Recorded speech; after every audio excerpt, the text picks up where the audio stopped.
Number को ध्यान में रखते हुए इस बजट को बनाया है। इस बजट में हमने वेंचर फंड की स्थापना की है, जिसमें रिवर फ्रंट डेवलपमेंट योजना, प्रवासी उत्तराखंड परिषद का गठन, स्मार्ट सिटी के अंतर्गत इलेक्ट्रिक बसों के संचालन, खेल विश्वविद्यालय की स्थापना, होमगार्ड कल्याण कोष का गठन, पुलिस कर्मियों के उत्साहवर्धन हेतु रिवॉल्विंग फंड की स्थापना जैसी अनेक नई पहलों को इसमें सम्मिलित किया है। ये बजट हमारा नमो अर्थात नवाचार, आत्मनिर्भर उत्तराखंड, महान विरासत व ओजस्वी मानव संसाधन की थीम पर आधारित है। मुझे प्रसन्नता है कि बजट में राज्य के समावेशी समग्र विकास के लिए ज्ञान अर्थात गरीब, युवा, अन्नदाता एवं नारी कल्याण को केंद्र में रखा गया है।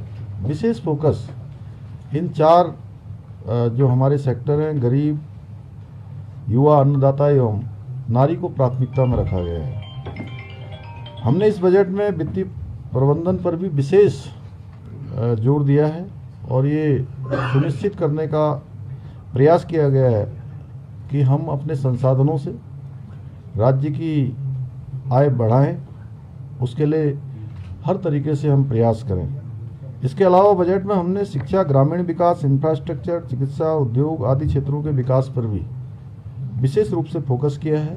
यह बजट हमारा सर्वस्पर्शी बजट है। इसमें होलिस्टिक अप्रोच रखी गई है। इसका सबसे जो मजबूत पक्ष है कि सभी के लिए सभी संभावनाएं इसमें आगे प्रावधानित की गई हैं।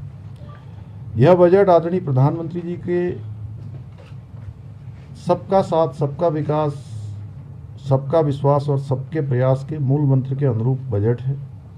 जैसा कि हमारे प्रधानमंत्री जी ने बाबा केदार के धाम से कहा था कि इस सदी का तीसरा दशक उत्तराखंड का दशक होगा, इसी को ध्येय लेकर हमने इस बजट में इस संकल्प की प्राप्ति के लिए इसमें प्रयास किए गए हैं, जो आने वाले समय में हमारे राज्य के विकास में एक मील का पत्थर साबित होगा।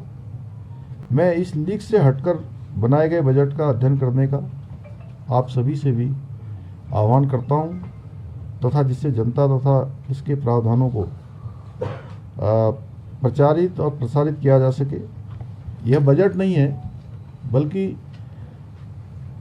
उत्तराखंड एक नया उत्तराखंड बनाने का, आदर्श उत्तराखंड बनाने का, देश के अग्रणी राज्य बनाने का हमारा ये अर्थ संकल्प भी है और ये संकल्प हमारा विकल्प रहित है। तो बाकी चूँकि इसके मुख्य बिंदु है, बाकी अभी बजट भाषण में सारी चीज़ों का विस्तार से आ गया है और मैं अभी इस बजट भाषण में और राज्यपाल जी के अभिभाषण में जब भी बोलूँगा तो बाकी चीज़ें और विस्तार से वहाँ भी मैं आप सबके समक्ष रखूँगा। आप सभी को कोई बात पूछनी हो तो पूछ सकते हैं। सर, एक कानून भी आज टेबल होने जा रहा है, किस तरीके से आप देखते हैं? कई कड़े प्रावधान अब कर दिए गए हैं इसमें। भू कानून इस राज्य के लोगों की भावनाओं के अनुरूप उसको प्रावधानित किया गया है और लंबे समय से राज्य के लोग भू कानून की मांग करते रहे हैं, कानून की बात करते रहे हैं, कुछ प्रावधानों की बात करते रहे हैं। उसके लिए हमने पिछले सत्र में जो हमारा गैरसैंण में आयोजित हुआ था, उसके बाद से लगातार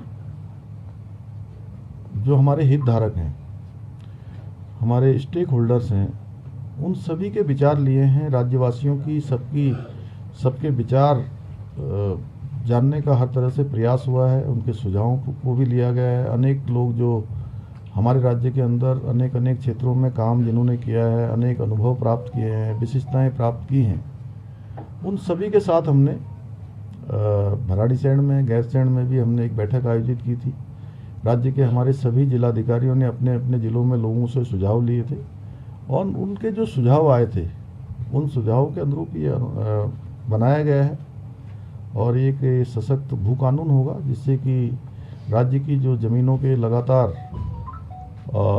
राज्य स्थापना के बाद लोगों को शंका, लोगों के मन में जो भी चीज़ें आई हैं, आने वाले समय में उनका समाधान भी होगा और एक सशक्त भू कानून भी राज्य के अंदर आएगा। सर, भू कानून के साथ मूल निवास भी एक विषय था, इसको लेकर के सरकार किस तरह से सोच रही है सर आज? देखिए, हम चूंकि सभी विषयों पर सरकार जो है सकारात्मक रूप से सोचती है और ये मुद्दे भी इसीलिए हमारे सामने ही आते हैं। 24 सालों में ये पहली सरकार है जो हर मुद्दे पर सकारात्मक रूप से जन भावनाओं के अनुरूप काम करती है। लोगों को विश्वास है, चाहे भू कानून हो, मूल निवास हो या आने वाले समय में और भी कोई चुनौतियां हों, हम उन चुनौतियों पर राज्य की जो जन भावनाएं हैं उनकी भावनाओं के अनुरूप काम करेंगे। ये जो स्मार्ट मीटर को लेके एक इशू आ रहा है, तो क्या जो हमारे यहाँ उत्तराखंड में अलग से स्मार्ट मीटर लग रहे हैं जो हिमाचल, कर्नाटक और जो तेलंगाना में जो कांग्रेस की सरकारों वाली जगह पे लग रहे हैं, क्या ये उससे हटके हैं या वही हैं? तो वहाँ क्यों वो नहीं हो रहा है इसका? देखिए, आप सभी लोग लगातार, आप लोगों से ज़्यादा अपग्रेड कौन रह सकता है? सबसे ज़्यादा अप टू डेट बोलते हैं, क्या बोलते हैं विनोद? पंकज बताओ क्या बोलते हैं? Update, upgrade. देखिए, पूरे देश के अंदर लाई गई योजना है और भारत सरकार के स्तर से ये योजना समस्त राज्यों में लागू की गई है, उसमें उत्तराखंड राज्य भी है। और ये योजना लोगों की सुविधा के लिए लाई गई योजना है कि बिजली चोरी न हो, कानून से जीने की सबको आदत पड़े। अवैध कोई कब्जा करने वाले, कटिया लगाने वाले, कटिया जानते हैं ना, तो ऐसे लोगों के लिए या पता नहीं कहीं कोई रोहिंग्या टाइप के लोग हों जो बसे हुए हैं, तो उनको अगर कोई फ़ायदा पहुंचाना चाहता है, लेकिन फ़ायदा पहुंचाइए, आप अपने निजी साधनों से फ़ायदा पहुंचाइए, उसमें सरकार को कोई आपत्ति नहीं है। लेकिन अगर व्यवस्था बनाने के लिए, कानून बनाने के लिए कोई योजना लाई गई है तो उसमें क्या किसी को क्या हानि हो रही है? भाई, आप लोगों के जेब में, सबके जेब में स्मार्टफोन है। जब आप स्मार्टफोन यूज कर रहे हैं तो आप स्मार्ट मीटर क्यों नहीं लगा सकते? और प्रीपेड का जो हल्ला मचाया गया है वो केवल भ्रम में डालने की बात है। हमने कहा है, हम गरीब लोगों के लिए, जो हमारे अंत्योदय के लोग हैं, जहां इंटरनेट की सुविधा नहीं है, वहां पर स्मार्ट मीटर लगाए जाने का अभी कोई प्रावधान नहीं है। लेकिन जो संपन्न लोग हैं, जितनी बिजली वो यूज करते हैं, उतना उनको बिल देना चाहिए कि नहीं देना चाहिए? आप लोग इस बात को तो मानते हैं ना। हमारे पड़ोसी राज्य हिमाचल में हमसे बहुत ज़्यादा लगाए जा चुके हैं। वहाँ कांग्रेस पार्टी की सरकार है। राज्य के दूसरे हिस्सों में कांग्रेस पार्टी की सरकार है, हमारी अन्य एनडीए सरकारों से अलग सरकार है, वहाँ भी ये योजना लगाई जा रही है। भारत सरकार ने इसमें प्रावधानित किया है, इससे किसी को कोई नुकसान नहीं होने वाला है। बार बार ये विषय उठाया जा रहा था कि साहब एक कंपनी विशेष को दे दिया गया है, जबकि इसमें 40 कंपनियों ने भाग लिया है, जो मीटर में अलग अलग आए हैं। कुमाऊं क्षेत्र के लिए अलग आए हैं, गढ़वाल क्षेत्र के लिए अलग आए हैं। लगभग 30 करोड़, 28 करोड़ से ज़्यादा पूरे राज्य के अंदर 28 लाख से ज़्यादा मीटर लगाए जाने हैं। अभी कुल 15 लाख मीटर लगाए जा रहे हैं, वो भी उस क्षेत्र में लगाए जा रहे हैं जहाँ लोग ठीक प्रकार से अपना बार बार शिकायत करते हैं कि ये मीटर जंप कर रहा है, ये कर रहा है, वो कर रहा है। तो जंप करने की समस्या भी समाधान होगा।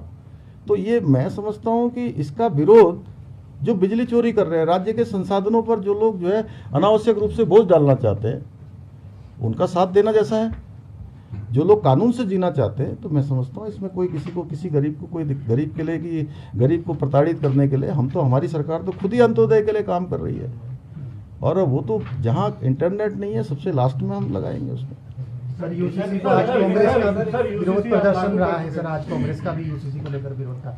आप लाइन कट में देखिए, विपक्ष समझा रही है अभी तक। अब आप लोग बहुत विस्तार से सुन लीजिए, और मुझे भी अच्छा लग रहा है आप जो प्रश्न कर रहे हैं। अब मैं बोलना तो वहाँ चाहता हूँ लेकिन आप लोग मुझे यहीं बुलवा ले रहे हैं। देखिए, इनका विरोध है, आज जो मैंने जानकारी करी या मेरे पास जो जानकारी आई है, लिव इन रिलेशनशिप को लेकर। एक तो लिव इन रिलेशनशिप, ये इसमें प्रावधान जरूर किया गया है यूसीसी में। ये हमारी संस्कृति का हिस्सा नहीं है। हमारी संस्कृति इसको मान्यता नहीं देती है। हमारी संस्कृति में कहीं कोई स्थान नहीं।